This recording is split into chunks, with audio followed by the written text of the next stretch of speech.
Hello les gars, j'espère que vous allez bien. Aujourd'hui, on va faire un petit peu une vidéo différente. C'est quelque chose dont je n'ai jamais encore parlé sur ma chaîne et tout simplement c'est quelque chose que je vais faire maintenant étant donné que j'ai perdu deux de mes animaux de compagnie là, ces 3 derniers mois. Jamais entendu quelqu'un parler vraiment du deuil animal. Je me suis dit que je vais le faire parce que je pense que ça touche beaucoup de personnes. Voilà, j'espère que ça pourra t'aider un petit peu à traverser cette épreuve douloureuse parce que c'est vraiment pas facile. Voilà, je vais pas m'étaler plus sur ça, mais je vais t'expliquer du coup les 2 animaux de compagnie que j'ai perdus.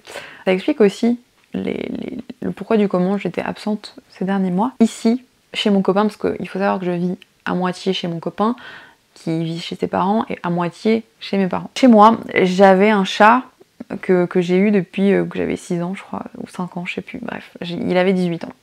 Et ici, chez mon copain, il a 2 chats de base, et il y avait un 3e chat qui s'était rajouté, c'est le chat des voisins, et en fait, à partir du moment où il a commencé à sortir de chez lui, il a toujours voulu venir dans cette maison. On n'a pas compris pourquoi, mais sûrement parce qu'il y avait déjà 2 chats et qu'ils s'entendaient bien avec, et que nous on est hyper sympa, hyper cool avec les animaux. Ici on les bichonne, enfin on adore les animaux.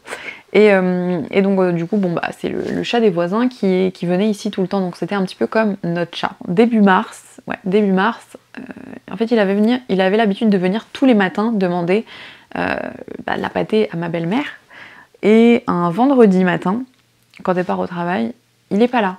Alors qu'il était tout le temps là. Un jour passe, toujours pas là. Je dis à mon copain, mais va l'appeler, parce que moi j'étais chez moi entre temps. Je lui dis, mais va l'appeler, va dans la rue, genre, je sais pas, fais quelque chose, tu vois, c'est bizarre. Donc c'est ce qu'il fait, il fait un petit peu le tour des rues avoisinantes, rien. Donc moi, quelques jours après, j'arrive aussi. Et là, on se met à faire des recherches dans toute la ville en fait. Donc on part en voiture, les fenêtres ouvertes, on prend des bonbons, là, on secoue les bonbons, on appelle Bertho. Rien du tout. On a fait ça pendant 3 semaines. Et en fait, au bout de 3 semaines, bientôt 1 mois, il y a le voisin qui sonne. Et je vois sa tête bizarre. Et en fait, c'est un voisin qui est âgé.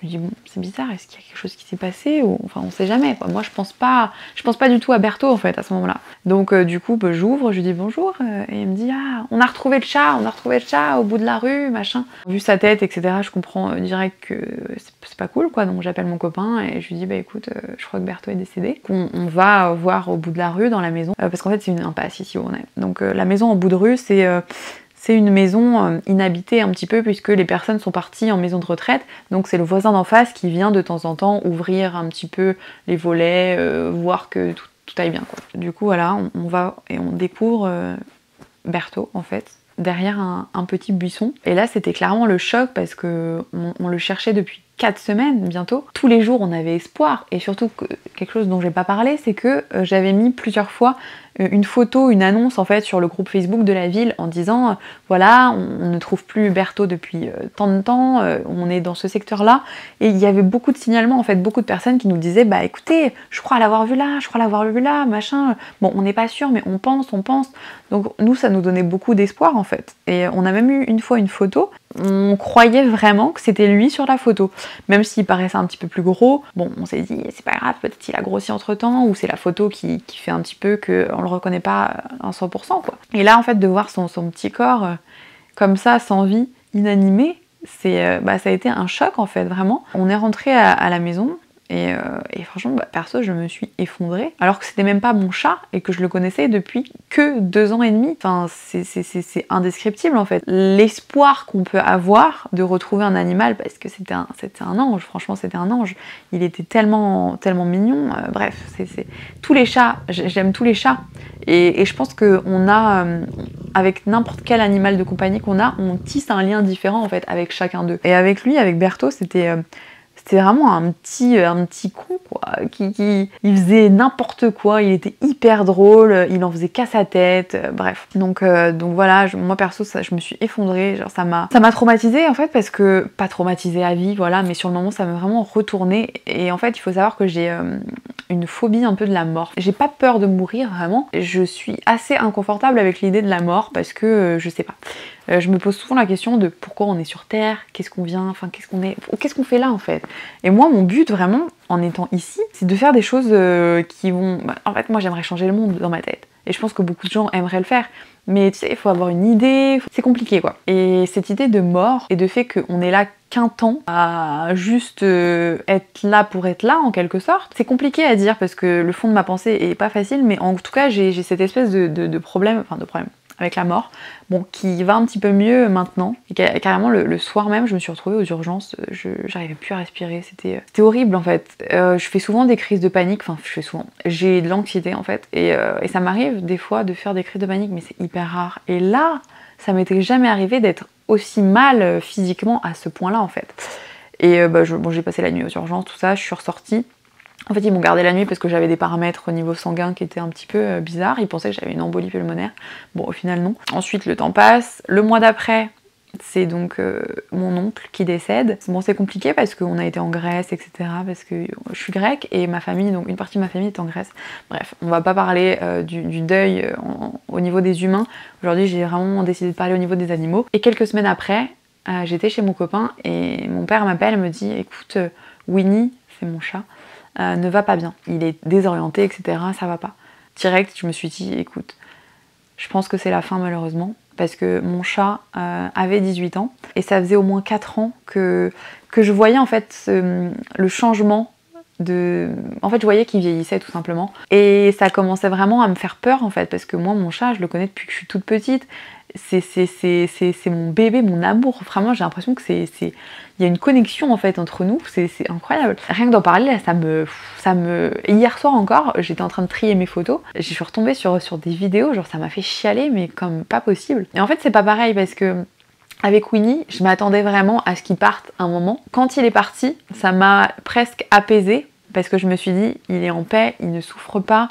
Parce qu'en fait, il est resté aux urgences du coup 2-3 jours là, mais il avait vraiment une atteinte cardiaque telle que son pronostic était engagé quoi. Donc vraiment le veto nous a conseillé d'abréger ses souffrances quoi en quelque sorte, même s'il nous a dit ça va, il ne souffre pas encore trop quoi, juste il est totalement amorphe. On a pris la décision avec mes parents et ma sœur, avec ma famille quoi, de le laisser partir. Ça m'a bien moins traumatisé cette situation-là que avec la situation de Bertho en fait, parce que ça n'a totalement rien à voir. Mon chat avait 18 ans, il avait déjà des problèmes de santé au niveau de la thyroïde, alors que Bertho de l'autre côté, il avait 2 ans et demi, le mec il avait toute sa vie devant lui, il est décédé, ah j'ai pas dit de quoi il est décédé, en fait on pense que il s'est fait taper par une voiture et que c'était la première la première maison dans laquelle il pouvait se réfugier. Et voilà, il est rentré, il s'est dit je me mets là derrière un buisson et voilà, il est parti, il est décédé en fait. Parce que c'est pas la première fois qu'il y a un animal qui décède là. Il y a quelques semaines, il y a un autre animal qui est décédé exactement à cet endroit-là. Et il y a 2 ans ou 3 ans, avec mon copain, on avait récupéré un animal décédé, un chat décédé à cet endroit exactement. Tapé par une voiture encore une fois. Mon but dans cette vidéo aujourd'hui, c'est vraiment de vous partager mon point de vue par rapport à 2 situations qui n'ont rien à voir. Pour vous dire que Bertho, donc le petit chat de 2 ans et demi, ça m'a traumatisée les premières semaines. J'étais extrêmement pas bien. Et Winnie, mon chat donc de 18 ans, auquel je redoutais la mort depuis de nombreuses années déjà, enfin au moins 3-4 ans, j'ai accepté beaucoup plus facilement sa mort. Mais là du coup on est quasiment 1 mois après l'avoir fait partir. Et en fait c'est maintenant vraiment que j'ai plus de coups de mou quoi. Rien que là d'en reparler, ça m'atteint en fait, parce que je me rends compte vraiment que il a passé 18 ans avec moi, 18 ans dans ma vie, et on avait une complicité, genre c'était incroyable. Il me léchait le visage, genre on se faisait des câlins tout le temps, enfin je pense je sais qu'il a eu une belle vie et j'en suis hyper heureuse, parce que bon, avec mes parents, ma sœur, on a toujours fait tout fait pour lui en fait, on était toujours à ses petits soins.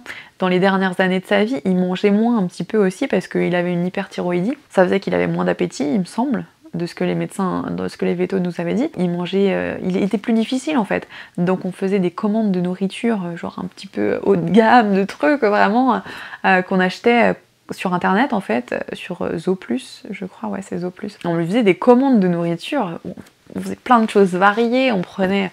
Enfin bref, c'était vraiment pour le faire kiffer un max et surtout le faire manger ce qu'il aime quoi, parce que bon, il avait des goûts un petit peu voilà quoi, de luxe. J'ai beaucoup mieux accepté le décès de mon Winnie, quoi, de mon chat de 18 ans, que je n'ai accepté le décès de Bertho. Mais quelques semaines après, Bertho, j'acceptais qu'il soit parti, qu'il soit malheureusement décédé dû à une voiture qu'il est sûrement tapée. Et là, Winnie, bah, j'ai plus de mal, là, quelques semaines après qu'il soit parti, j'ai plus de mal maintenant que quand on l'a fait partir en fait. Parce que je me rappelle forcément tous les souvenirs, etc. Et je me dis putain, il me manque vraiment. Quand on passe 18 ans de notre vie avec un animal, c'est incroyable. J'ai grandi avec lui en fait. Et ma soeur, c'est pareil. Ma soeur, elle est née, il était déjà là depuis 3-4 ans. C'était juste pour dire que c'est très triste en fait de perdre des animaux de compagnie. Et encore plus en fait pour Bertho par exemple qui est décédé alors qu'il avait que 2 ans. En fait on les considère tellement comme notre famille. Et on se dit... Par exemple pour Bertho, on se dit il sera toujours là. 2 ans et demi, il pouvait vivre jusqu'à 18, 15 ans, 20 ans, je sais pas quoi. Et Winnie pareil, bon si je savais qu'il allait décéder, mais on se dit toujours oh, ils seront toujours là. Parce que moi dans ma tête tout le temps je me dis oh mon bébé et tout, je m'imaginais pas en fait sans lui. Et au final bah ça arrive et c'est très compliqué à vivre. Mais c'est la vie quoi. Et ah putain, faut pas que je pleure. Je suis trop émue quoi. On est fort malgré tout. Et moi j'espère vraiment et je pense qu'une fois qu'on sera nous aussi dans l'autre monde, bah on se retrouvera quoi, avec nos animaux de compagnie et tout. Et bon bah là je pleure, mais quand même, on est quasi un mois après le décès de Winnie, et ça reste quand même assez rare que je sois dans un état vraiment de tristesse comme ça. Et là ça va, hein, je suis pas non plus, mais c'est rare. Quoi qu'il arrive dans la vie, on peut s'y habituer, on s'y habitue. Et ce qui est beau, c'est de se dire qu'on se souviendra toujours des moments qu'on a passés avec nos animaux. Moi j'étais persuadée qu'avec mon chat, enfin je disais à mes parents, parce que mes parents ils me disaient ouais, est-ce que tu voudras adopter un autre chat ? Là, est-ce que tu veux qu'on prenne un autre chat ? Parce que mes parents ils aiment trop les chats aussi. Et je leur ai dit moi je peux pas. Je peux pas en fait. Winnie, c'était Winnie, ça reste mon animal et je sais pas, je me vois pas remettre de l'amour dans un autre chat maintenant. Et au final, on avait un petit chat blanc qui venait régulièrement dans notre jardin, donc on le nourrissait parce qu'on ne savait pas trop à qui il est. Et depuis que Winnie est décédé, il vient beaucoup plus dans notre jardin. Il est tout le temps là en fait, limite. Il rentre un petit peu dans notre maison et tout. Et les premiers jours après que Winnie soit décédée, j'avais vraiment pas la tête à m'occuper d'un animal, de caresser beaucoup et tout. Mais là, de plus en plus, je commence à m'attacher aussi à lui. Et moi qui me disais que non, c'est pas possible, je pourrais jamais re-aimer un animal comme j'ai aimé Winnie. En fait, je pense que chaque animal, vu que chaque animal a son caractère, on peut en fait donner autant d'amour à un autre animal parce que bah ils sont tous différents et ils ont tous leur unicité quoi. Je sais pas si c'est hyper compréhensible ce que je dis, mais voilà, c'est mon petit mot de la fin quoi. Et voilà, là en plus on n'a même pas cherché à adopter un autre chat qui vient déjà dans notre jardin quoi, chez mes parents. Le petit mot de la fin c'est aimer les animaux, aimons-nous les uns les autres. Bon, j'espère que cette vidéo t'aura aidé si tu traverses un deuil, ou si tu vas peut-être traverser un deuil étant donné que ton animal est peut-être âgé, ou alors peut-être que tu n'as pas d'animaux et tout simplement tu voulais voir un petit peu ce que ça fait de traverser un deuil animal. Donc j'espère que cette vidéo t'aidera. N'hésite pas à t'abonner si tu n'es pas encore abonné. N'hésite pas à t'abonner également sur Instagram, je te mets le nom juste ici. N'hésite pas à liker cette vidéo si tu as aimé. Et on se retrouve très vite pour de nouvelles vidéos bien plus joyeuses cette fois-ci. Je te fais de gros bisous et je te dis à la prochaine. Bisous, ciao.